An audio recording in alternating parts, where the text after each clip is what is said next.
Yes, Mr. Chair, pinapaikot-ikot ho tayo nito.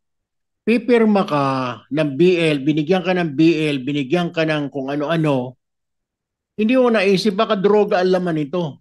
Baka bomba ang laman nito, hindi lang misdeclared.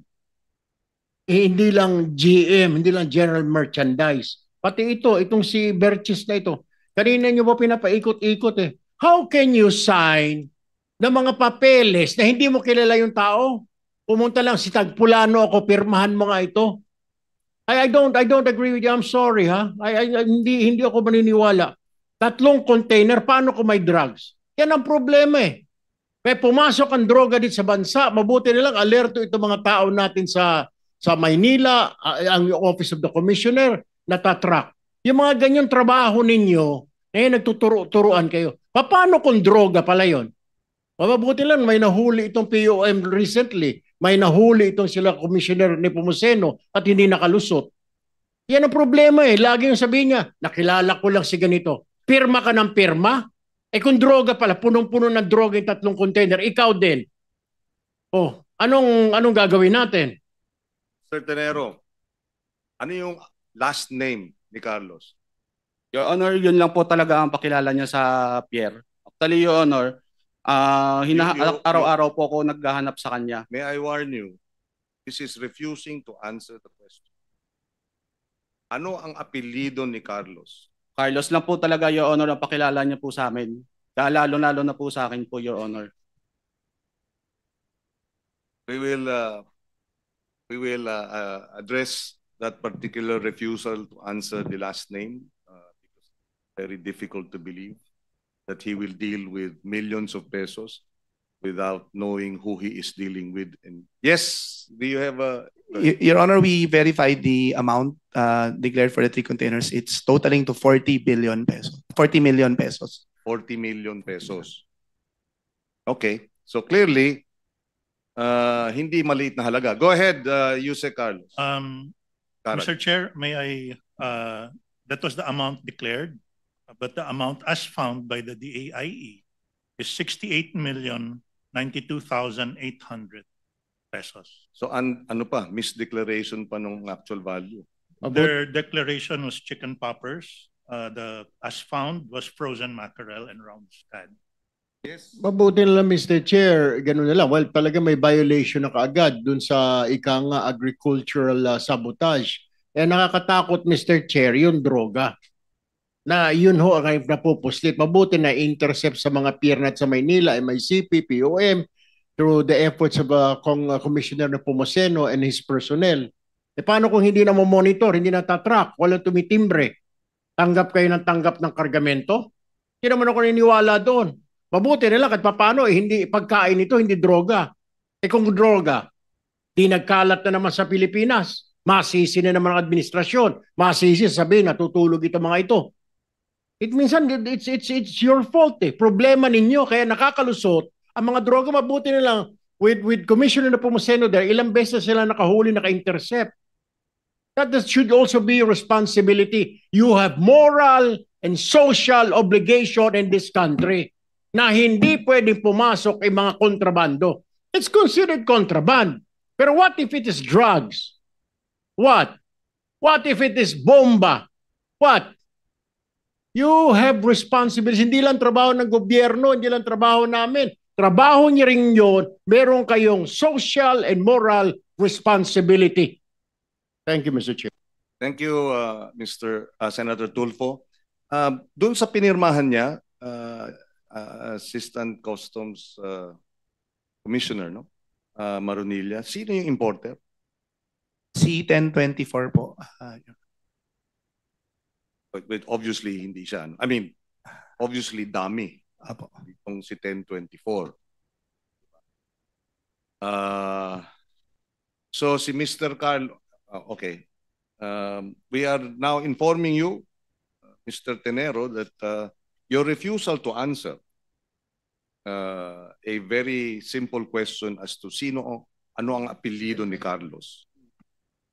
Considering that 40 million pesos yung total na halaga bilang broker, 40 million pesos yung total na halaga nung ipapasok na pinirmahang mong dokumento, 3, at hindi mo alam ang apelyido, it is a refusal to answer a question, number 1. And number 2, which is a basis for this committee to cite you in contempt and detain you until you answer the question. So yes, go ahead. Your Honor, yun lang naman po talaga po ang pagkakakilanlan ko sa kanya, Your Honor. Kasi based po sa pakilala niya, unang-una po, Your Honor, yung time na po nung nagkakasama kami sa parang tambayan po namin sa labas ng pier, yun po yung pakilala niya sa lahat po ng nakakahalubilo po namin. Yun lang po talaga ang masasagot ko, Your Honor, kasi wala po siyang ibinigay na last name niya po, Your Honor. Ang pinakahuli po namin conversation, Your Honor, yung tinatry ko po siyang tawagan na hindi ko na po talaga makontak. So ang gusto mong sabihin at gusto mong paniwalaan namin, lumapit sa iyo si Carlos, 3 dokumento, total na halaga 40 million na i-import, at agad-agad mong sinabi, sige Carlos, pirmahan ko to. Okay, good, broker ako. Ilang taong ka ng broker? Your Honor, na-accredit po ako ni BOC 2017 po. 2018 po yata. 2017. So, ibig sabihin, 2025, 8 years ka ng broker. Hindi ba? So, 8 years na rin ganito ang sistema mo? Na pagka mayroong papapirma sa iyo ng milyong-milyong halaga, kahit hindi mo alam ang apelyido, first name basis lang, pipirmahan mo. That's what you're making us believe? 8 years ka ng broker, ha? Your Honor, yung sa 8 years ko po na pagiging broker po, ano po ako, Your Honor, employed po ako noon. Ngayon po, ito po sa 1024 po, si Carlos lang po talaga ang naglumapit po sa akin, tapos siya lang po talaga ang, kumbaga, Your Honor, binigay niyo sa akin yung docs, binigay niyo sa akin yung BL, tapos inano ko lang po. Tapos ang pakilala niya po talaga sa amin sa pier, Carlos lang po. Wala na po siyang ibang pinakilala po. Well, sige, we will allow you, hayaan ka naming mag-isip pa ng mas maayos, baka maalala mo. Tulfo, go ahead. Mr. Chair, matatanong ko lang po kay Brenda. Miss Brenda, ito bang si Jovelyn, ito talaga yung may-ari ng Birches o hindi? Yung registered owner ng ano. Siya yung registered owner, Opo. pero ang pagkakaalam mo, sino ang owner talaga nito? Siya po talaga. Siya ang owner. Siya po yung owner, pero hindi siya yung nag-import. Hindi siya yung nag-import. Hindi po. Sino po nag-import din? Actually nga po, may kausap kami. Ang sabi po niya sa amin is, ang laman niya is chicken lollipop. So wala naman pong problema, yun naman po. Wala po kaming alam na ang laman niya is iba pa. Yun yung Mr. Vicente. Opo. May first name ka? Wala. Wala nga po. Bali, itatry ko po siyang mapuntahan. Medyo nag-ano nga, alam mo na. Yes, go ahead. Mr. Chair, kasi so yung sinasabi mo na may iba pa laman, so ibig sabihin yung linggo ninyo may palaman. May palaman yung bukod doon sa sinasabi yung chicken lollipop, sabi nyo meron pang may ibang laman. So may palaman. Hindi Tama. po. Kasi ang alam po talaga namin is chicken lollipop siya. Okay. Ngayon, nito lang pong lately na nahuli na, doon po lang namin nalaman na hindi pala siya. Ganun yung laman. So nahuli ninyo na hindi ganun ang laman. Opo. So ano ang ginawa ninyo nung nahuli ninyo na hindi laman na hindi po yung pala, hinayaan nyo na lang. Hindi po ninyo ni-report sa mga otoridad. Kasi hindi nyo naisip na sasabit kayo dahil ito po ay smuggling. At sa kulungan kayo ilalagak. Walang nag-attempt, hindi ka malang nag-isip. Kailan mo nalaman na hindi pala yun ang laman? Kailan mo nalaman? Lately na lang po. Kaya When is lately? Last month po. Last month. Opo. So bago mag-umpisa itong hearing, tama? Opo. O bakit hindi kayo nag-report man lang dahil alam nyo na may violation? Yes po. May ano po kami, may hearing po kami sa law division po. Okay. Anong tinestify mo doon sa law division? Ayun na nga po na hindi yun nga po yan ano namin. Hindi kami nag-import dyan at hindi rin namin alam po na ganun yun. Anong sabi ng law division? Ongoing pa ba yung hearing? Ongoing pa po. Ongoing pa. Yes pa po. Mabuti sinabi mo kasi kung hindi, sasabit ka dun sa smuggling, di ba? I mean, connivance. No further questions, Mr. Chair. Yung sa 1024 consumer, Mr. Merlin Rubete, Yes po, good morning. kayo ang may-ari. Yes po. So kayo ang nag-import ng 8? Actually, ang total na in-import nyo is 15, tama? Dito sa... To answer the question po, hindi ko po alam yung mga transactions na yan. Kasi po, 2024 pa lang po, expired na po ang registration ko sa customs, and then close na po ang mga office and accounts po. Pero ikaw ang nakapangalan eh. Yes po. 1024 Consumer Goods Trading. Yes po. Totoo po, nag-register kami ng partner ko. Supposedly, nag-plan na mag-import po ng kitchenwares. Pero sa ano po, wala po naging transactions upon registration po ng accreditation namin up to 2024 po. So, nag-decide po ako na i-close na lang po ito kasi hindi ko na po kaya yung mga bayarin. So you're denying you were involved in this smuggling? Yes po. So how do you explain na yung pangalan mo ang nandun? At yung consumer 1024? Hindi ko na po alam, sir. Pero may mga supporting documents po ako na magpapatunay na nag-close na po ako and expired po yung accreditation ko sa customs po. So can you submit that, Mr. What is your last name? Rubete? Jacinto po. Jacinto. Yes po. Meron Yes po, pang sir. isang 1024 o ikaw lang bang nandyan? 1024. Ikaw ang broker. Ano po, Mr. Chair? Yes po. So ikaw ang gumamit ng lisensya ni 1024, tama ba yun? Hindi po, Your Honor. Bali po, may kumontak lang din sa akin po. Nagtanong kung signing broker po ako. Sabi ko naman po, yes po. Then sa ano po, sabi niya, may papirmahan ako for lodgement. So, naghintay naman po ako. Then yun po, yung mga entries po na napirmahan ko. Hindi ko rin po alam, Your Honor, na ganun pala yung pinarating po nila. So hindi mo alam na wala na palang expired na yung lisensya ng 1024? Sino yung lumapit sa'yo? Yung nakilala ko lang po siya sa may labas ng pier po, si Carlos po. Carlos ano? Wala pong last name, Your Honor. Pagkakakilanlan ko lang po. Walang last name, nakilala mo lang sa harap ng pier, tapos pinapirma sa'yo yung dokumento na mag-i-import. Ano po, Your Honor? Nagtanong po siya una. Broker ka, hindi ba? Yes po, Your Honor. O pwede ba naman yun? Di mo kilala? First name lang? Isa kang broker? Tapos pipirma ka ng ganun? Kasi po, Your Honor, Mahirap atang paniwalaan yun. araw-araw naman po kami nagkikita sa pier po, dati po. Ngayon po, Your Honor, hinahanap ko na po siya sa pier, hindi ko na po siya makita po. Alam nyo, ikaw, di mo alam ang pangalan. Mr. Vicente, ikaw, Mr. Carlos. Pareho kayong broker, di ba? Hindi ika broker, Berches ka. Ikaw ang broker. Ilan ang pinirmahan mong dokumento? Pagkakaalala ko po, Your Honor, meron ang nahuli po na to parang 4 na entry po. 4 na entry. Pagkakaalala ko. Pag sinabi mong entry, ibig sabihin 4 na container? Hindi po, Your Honor, 4 po na single administrative docs po yung yung SAD po, yung declaration po sa customs. Ano 'yun? Before you proceed. Yes, Commissioner Nepomuceno. Thank you, Mr. Chair.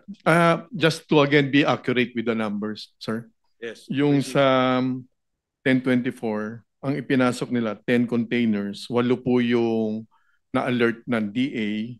And then so far, dun sa naging mga inspection, 10 po yung merong violation. Ibig sabihin, iba yung deklarasyon, iba yung nakita nung magkaroon ng inspection. And then pangalawa po, just to be again more specific with to answer more specifically dun sa tinanong po ni Senator Erwin, yung bukod po sa no bail yung mangyayaring kaso po, hindi lang po sa mismong actual importers, but kasama po yung warehouseman, consignees, brokers na nagamit, etc. etc. Ang parusa po dyan ay depende sa naging partisipasyon, subalit yan ay maaaring 20 to 30 years imprisonment, hanggang life imprisonment, depende po sa partisipasyon. At ang penalties po would be 5 times kung magkano po yung value nung ipinasok po ng importer po. So in other words, sapat yung batas para habulin, hindi ba? Matindi yung parusa para maging sabihin na natin babala. Tigilan na ninyo. Yun nga lang yung enforcement ang problema. Mr. Commissioner, itong broker na ito, si Mr. 1024, pinirmahan niya yun. Ano yung sinasabi niyang dokumento? Would you be familiar with that? Yung SAT.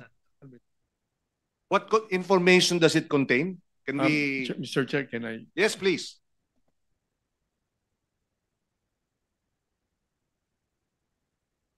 Okay, what is your name? Morning, Your Honor. I'm Assistant Commissioner Maronilla from the Bureau of Customs. Okay. Just for the technical questions. Yes, Your please. Please answer the question. What did he sign? Your Honor, he would have electronically signed the single administrative document, which is the import entry of the Bureau of Customs. Only the broker can sign that through a specific key, electronic key that's given by the Bureau of Customs upon his accreditation. So what information is available in that document that he is signing? Yung importer po, yung exporter, kung saan galing, yung produkto po, magkano yung declared na presyo ng produkto for purposes of self-declaration, yung kanya pong pangalan at lisensya po. So in that case, Mr. 1024, Lugin? Yes po. O edi alam mo magkano ang halaga ron. Tapos tatlo ang pinirmahan mo. Tapos hindi mo kilala si Carlos. Nakita mo lang sa tapat ng pier, sa port. Kapani-paniwala ba yun? Your Honor, nagbe-base po kami ng declaration based po sa documents na ibibigay You're po not sa amin. answering the question eh. Pinirmahan mo yung tatlo. Pero ang alam mong pangalan, Carlos. Hindi mo alam ang apelyido. Your Honor, inireto niya lang po sa akin yung BL po. Tapos binigay niya po sa akin yung packing list invoice. Sa SAD po, Your Honor, doon yung binagbebesan po namin ng details po doon is purely yung BL packing list invoice po, Your Honor. You're not answering my question. So hindi, ang alam mo lang talaga, sagutin mo na, Carlos lang. Yes po, Your Honor, yan po yung pakilala niya po sa akin. Na pumirma ka ng 3 dokumento na nagkakahalagang magkano kaya yun? Anyway, industry practice, kung mayroong isang ganyan, ano ang range ng halaga ng 3 na yun? Kung 3 man yun yung pinasok ng importer, sino yung exporter? It will run in the millions, right? Correct, Your Honor. Hindi naman po bumababa ng 1 million usually yung isang ganyang container. Tatanong ka ulit, Mr. Lugin. Tener? Tenero po, Your Honor. Tenerio. Tenero po. Tenero. Carlos lang ang alam mo, hindi mo alam ang apelyido. Yes po, Your Honor. Yun lang po ang pakilala niya po sa akin sa pier. Then the same time po, Your Honor, ang mali ko lang po doon, nagtiwala din po ako sa kanya. In the meantime, yes, Senator. Chair, pero siguro JB. bago natin tayo mag-move on, sir, paano ko napalagay sa kanya? Ganun ba katagal na kayo magkakilala at nagkakasama rin sa tambayan? Para nga, sabi nga ng Mr. Chair, ang hirap pang niwalaan na 40 billion yung transaksyon ni hindi mo kilala yung tunay niyang pangalan. Bakit naging palagay ka? Gano'ng katagal kayo nagsama rin sa tambayan niyo? Your Honor, kasi po, Your Honor, pag binigay po sa amin ng docs, kung sa tagal po ng pagkakakilala po, Your Honor, last year or last 2023 po, Your Honor, nakikita na kami po doon. Then, ngayon po, Your Honor, nung binigyan niya po ako ng copy ng BL po, copy ng packing list invoice, upon thorough inspection ko naman po sa documents po, Your Honor, wala naman pong yung wala naman pong ano doon sa documents niya po, Your Honor. Doon kasi po, Your Honor, sa documents lang po talaga kami nagbe-base po. Yes, Mr. Kaliksihan? Kaliksihan? Yes po, kaliksihan, sir. Yes. Yung mga ganyang dokumento, bago nyo i-sign off, di ba chine-check ninyo kung legitimate ba itong mga grupong ito, itong mga